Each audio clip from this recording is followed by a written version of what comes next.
இந்த வாரம் வர சனிக்கிழமை அன்னைக்கு காலையில 10 மணிக்கு answers to your insurance with that confuses you webinar இருக்கு. பொதுவாகவே எல்லாரும் இன்சூரன்ஸ் தேவையான நேரத்துல அவங்களுக்கு உதவி பண்றதுல நினைக்கிறாங்க. அது மட்டும் இல்லாம அது அவங்களுக்கு தேவையில்லைன்னு நினைக்கிறாங்க. ஆனா உண்மை என்னன்னா, most of the people have misconception over insurance, which is so common. ஆனா இன்சூரன்ஸை பத்தி நீங்க நல்லா தெரிஞ்சுக்கிட்டு அதை எடுத்தீங்கன்னா அது உங்களுக்கு கண்டிப்பா உதவி பண்ணும். இந்த வெபினார்ல we'll be discussing about why insurance is not an investment and why employer insurance is not enough and why all the policies is in same. கீழே டிஸ்கிரிப்ஷன்ல வெபினாரோட லிங்க் இருக்கு, மறக்காம ஜாயின் பண்ணிக்கோங்க. வெபினார்ல மீட் பண்ணலாம்.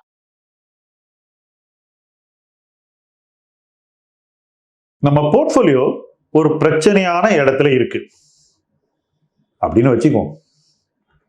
நாம கொஞ்சம் நாட்களுக்கு முன்னாடி அல்லது மாதங்களுக்கு முன்னாடி அல்லது ஒரு ஆண்டுக்கு முன்னாடி வாங்கின பங்குகள்லாம் இப்போ அவ்வளவு சரியா பண்ணல.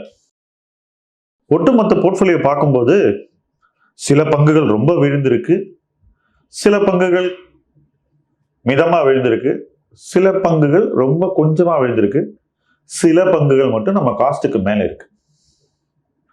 இது நமக்கு என்ன சொல்லுது? நம்ம போர்ட்ஃபோலியோல ஏதோ ஒரு பிரச்சனை இருக்கு அப்படின்னு சொல்லுது. அப்ப நம்ம என்ன பண்ணோம்? கண்ணை கட்டிக்கிட்டு சும்மா இருந்தாக்கா எல்லாம் சரியா போயிடுமா? டைம் எல்லா பிரச்சனைகளையும் சால்வ் பண்ணிடுமா? அன்பார்ச்சுனேட்லி பங்கு முதலீட்டுல டைம் பிரச்சனைகளை சால்வ் பண்ணாது, பிரச்சனைகளை பெருசாக்கும். நிறைய பேர் வாங்கின ஸ்டாக்கு 20% வந்தவுடனே விற்காம வெயிட் பண்ணும்போது அவங்க அனுபவம் என்ன அப்படின்னு பார்த்தாக்கா அது கிட்டத்தட்ட 60% 70% வரையும் விழுது. சில பங்குகள் 0க்கு கூட போகலாம்.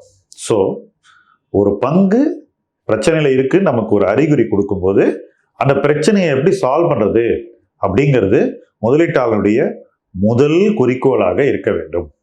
அப்படிதான் இருக்கா? எல்லாரும் என்ன ஃபீல் பண்றோம்? சரியாயிடும்பா, நல்ல பங்கு, எல்லாரும் நமக்கு சொல்லியிருக்காங்க, இவர் சொன்னார் அவர் சொன்னார்னு சினிமால மாயண்ண மொக்கச்சாமி ஜோக் மாதிரி இவங்க சொன்னாங்க அவங்க சொன்னாங்கன்னு நம்ம நம்பிக்கையை பூஸ்ட் பண்ணிக்கிறோம். பட் ஸ்டாக்குக்கு இதெல்லாம் கேட்காது. ஸ்டாக் நம்மளை பனிஷ் பண்ணோம்னா உறுதியா பனிஷ் பண்ணிடும். எதுக்கு பனிஷ் பண்ணுது? காலத்தோடு சரியான மாற்றங்களை செய்யாத இருக்கு. தப்பு நடந்ததுக்கு பனிஷ் பண்ணாது ஸ்டாக்கு. இந்த ரெண்டாவது விஷயம் இருக்கு பாருங்க, டயத்தோட கரெக்ஷன் பண்ணாது, அதுக்கு தான் உண்மையான பனிஷ்மெண்ட் வரும்.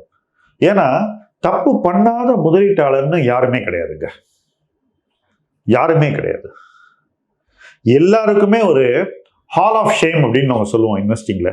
எல்லாருக்கும் உண்டு, எனக்கு உண்டு, எல்லா முதலீட்டாளருக்கும் உண்டு. நான் ரொம்பவே மதிச்சு ரொம்பவே அப்படி வியந்து பார்க்கக்கூடிய முதலீட்டாளர்கள் கூட ஒரு ஹால் ஆஃப் ஷேம் உண்டு, சிரிச்சுக்கிட்டே சொல்லுவாங்க. ஆனா தப்பு பண்றத லைட்டா எடுத்துக்க மாட்டாங்க. தப்பாயிடுச்சுன்னா அதை திருத்தணுங்கிறதுல இந்த முதலீட்டாளர்களுக்கு ஒரு முழு கவனம் இருக்கும். நான் முதலீட்டுல முதல்ல கத்துக்கிட்ட விஷயமே, தப்பு நடந்துருச்சு, இதை இமீடியட்டா கரெக்ட் பண்ண நம்ம பெட்டர் பிளேஸ்க்கு போகலாம், வெயிட் பண்ணக்கூடாது அப்படிங்கிறதான். நான் இதை கத்துக்கிட்டு வெறும் 35 வருஷம் தான் ஆகுது. ஆனா இதை நான் கத்துக்காம இருந்திருந்தா நிச்சயமா முதலீட்டுல நின்று இருக்க மாட்டேன், வெளியே போயிருப்பேன். முக்காவாசி முதலீட்டாளர்கள் கத்துக்க வேண்டியது இதுதாங்க. போர்ட்ஃபோலியோல பிரச்சனை இருக்குன்றது ஸ்டாக் பிரைஸ் நமக்கு சொல்லுது. ஏன்? நமக்கே தெரியும். ஒரு பங்கு சரியான பங்கு இல்லைங்கிறது நமக்கு தெரியும்ல. ஒரு சின்ன உதாரணம் சொல்றேன். ஒரு பங்கு ஒரு உச்சத்திலிருந்து 1/3 இறங்கிடுது. 1/3 இறங்கின போது நிறைய பேட் நியூஸ் வந்துகிட்டே இருக்கு. அந்த பேட் நியூஸை கேட்கும் போது நமக்கு இதுல இருந்து எப்படி மீண்டு வரப்போகிறது நிறுவனம்னு ஒரு பாதை தெரியல. அப்ப நம்ம டெஃபினட்டா ஆக்ட் பண்ணணும். ஒண்ணு அந்த பாதையை கண்டுபிடிக்கணும் தெளிவா, இல்லைன்னா அந்த கம்பெனியை விட்டு வெளியே போகணும். இது ரெண்டுல ஒண்ணுதான். சிலர் என்ன பண்ணுவாங்கன்னா, இந்த வருஷம் பேடா இருக்கு, அடுத்த வருஷம் ஏதாவது ஒரு குட் நியூஸ் வரும் அப்படின்னு அந்த குட் நியூஸ் என்னன்னே தெரியாம ஒரு நம்பிக்கையில் இருப்பாங்க. இது ஹோப். இன்னும் சொல்ல போனால் இது பிரேயர். ஏதாவது நடக்கணுமே பிரார்த்திக்கிறது. ஸோ ஹோப்பும் பிரேயரும் முதலீட்டுல ஸ்ட்ராட்டஜி இல்லைங்க, டிசைசிவ் ஆக்ஷன் தான் ஸ்ட்ராட்டஜி. ஸோ அந்த ப்ராப்ளம்ல இருந்து வெளியே வரணும். வெளியே வந்த உடனே என்ன ஆகும்? ஃபர்ஸ்ட் மனசு லைட் ஆகும். ஆமா நஷ்டம் இருக்கு, ஆனா கூட மீண்டு வந்துடலாங்கிற நம்பிக்கை நமக்கு ப்ராப்ளம் விட்டு வெளியே வந்தா வரும். அப்ப நம்ம என்ன நினைப்போம், ஓகே இந்த பணம் இருக்கு, இந்த பணத்தை நம்ம இழக்கவே கூடாது, எங்க போட்டா நான் இழக்காம இந்த பணத்தை மல்டிப்ளை பண்ண முடியும்னு யோசிக்க ஆரம்பிப்போம். வேற முதல்ல நம்ம இன்வெஸ்ட் பண்ண போது இழப்பை பத்தி நம்ம யோசிச்சிருக்க மாட்டோம். நல்லா திங்க் பண்ணி பாருங்க. ஒரு ப்ராப்ளம் ஒரு போர்ட்ஃபோலியோல சில பங்குகள்ல வருதுன்னா அந்த பங்குகளை முதலீடு செய்யறதுக்கு முன்னாடி நீங்க இந்த பங்குல பணத்தை போட்டா நான் எவ்வளவு இழப்பேன்னு ஒரு கணக்கு போட்டிருப்பீங்களா? போட்டிருக்கவே மாட்டீங்க. பட் இழந்த பிறகு அந்த பணத்தை மீட்டு மறு முதலீடு செய்யும் போது நிச்சயமா நீங்க கேட்பீங்க உங்களை. அப்படி கேட்கும் போது நாம பங்குகளை எப்படி பார்க்கிறோம், ரிஸ்கை எப்படி எதிர்கொள்கிறோம், நம்முடைய தொலைநோக்கு பார்வை எதையெல்லாம் மனதில் கொண்டு ஒரு முதலீட்டு முடிவை நோக்கி நகர்கிறது, இது எல்லாமே மாறிடும். ஸோ ப்ராப்ளம் விட்டு வெளியே வர்றதுங்கிறது அந்த ப்ராப்ளம் ஸ்டாக்கை விற்கிறது, அங்கேருந்து வெற்றியை நோக்கி அதாவது பர்ஃபார்மன்ஸ் நோக்கி பயணிக்கிறதுங்கிறது இந்த ஒரு சிந்தனையில ஆரம்பிக்குது. Where will I not lose money? அது மியூச்சுவல் ஃபண்டா இருக்கலாம், ஸ்டாக்கா இருக்கலாம், இண்டெக்ஸா இருக்கலாம், எதுவா வேணா இருக்கலாம். ஆனா லூஸ் பண்ணாத இடமா இருக்கும். அப்படி லூஸ் பண்ணாத இடம் இதுதான் அப்படின்னு நம்ம அடையாளம் கண்ட பிறகு அந்த இடத்தை நோக்கி நம்ம டிராவல் பண்றோம். பணம் ஏர்ன் பண்ண அந்த டிராவல் வேகம் பிடிக்குது. இன்னும் நிறைய விஷயங்களை அதே எண்ண ஓட்டத்தோடு நம்ம செஞ்சுக்கிட்டே இருக்கோம். அந்த தாட் ப்ராசஸ் நம்ம லைஃப்ல ஒரு வாழ்க்கை முறையாக ஸ்லோவா உருவாக ஆரம்பிக்குது. அப்படி ஒரு வாழ்க்கை முறையாக அது உருவாகும் போது நம்ம மறுபடியும் தப்பு பண்ற இடத்தை நோக்கி போக மாட்டோம், இப்படியே இருப்போம், அந்த பக்கம் போக மாட்டோம். So you always be on the right side of investing, never on the wrong side. So அந்த ரைட் சைட் ஆஃப் இன்வெஸ்டிங்ல போகணுங்கிறது இந்த ப்ராப்ளம்லேருந்து நம்ம பர்ஃபார்மன்ஸை நோக்கி போகக்கூடிய பயணத்தினுடைய மிக முக்கியமான ஒரு அறிகுறி மாற்றம். ஸோ பர்ஃபார்மன்ஸ் வர வர நம்ம இந்த நம்பிக்கையை இன்னும் ஸ்ட்ரெங்தன் பண்ணிக்கும். இப்படித்தான் இருக்கணும்னு நமக்கு ஒரு வைராக்கியம் வந்துடும், இப்படித்தான் நம்ம இருக்கணும்ன்ற ஒரு தீர்மானம் வந்துடும். ஸோ அப்படிப்பட்ட ஒரு தீர்மானம் வரும்போது நம்ம வளர்ச்சியை நோக்கி பயணிக்க ஆரம்பிக்கிறோம். நான் சொன்னது எல்லாமே என் லைஃப்ல நடந்த விஷயங்கள்.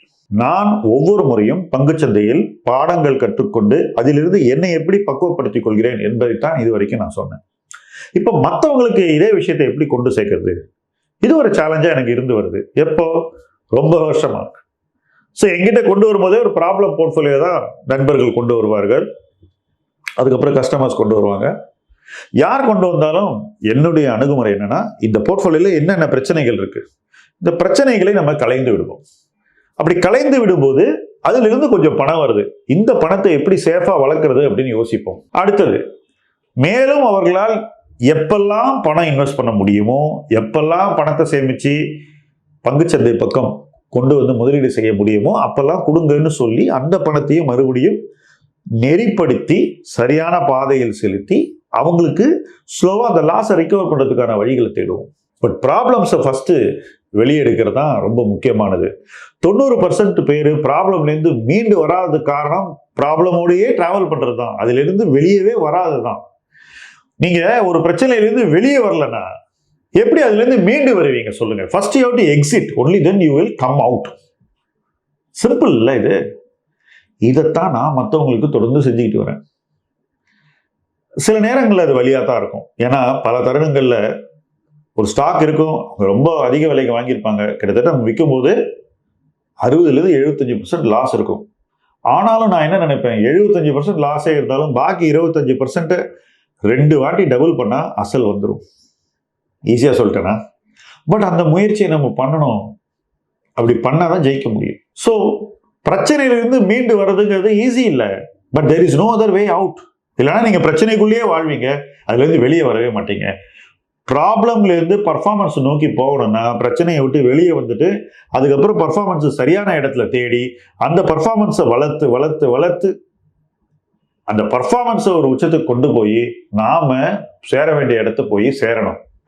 It's a long journey. அது எனக்கு நானே செஞ்சுக்கிட்டாலும் சரி, அல்லது நண்பர்களுக்கு செஞ்சாலும் சரி, அல்லது வாடிக்கையாளர்களுக்கு செஞ்சாலும் சரி, ஒரே அணுகுமுறை தான் இதில் இருக்க வேண்டும். But there is no choice for me or for you. ப்ராப்ளமை விட்டு பர்ஃபார்மன்ஸை நோக்கி போகணும்னா முதல்ல ப்ராப்ளமை விட்டு வெளியே வரணும். வாங்க இணைந்து பயணிப்போம். முதலீட்டு களம் உங்கள் களம். நன்றி.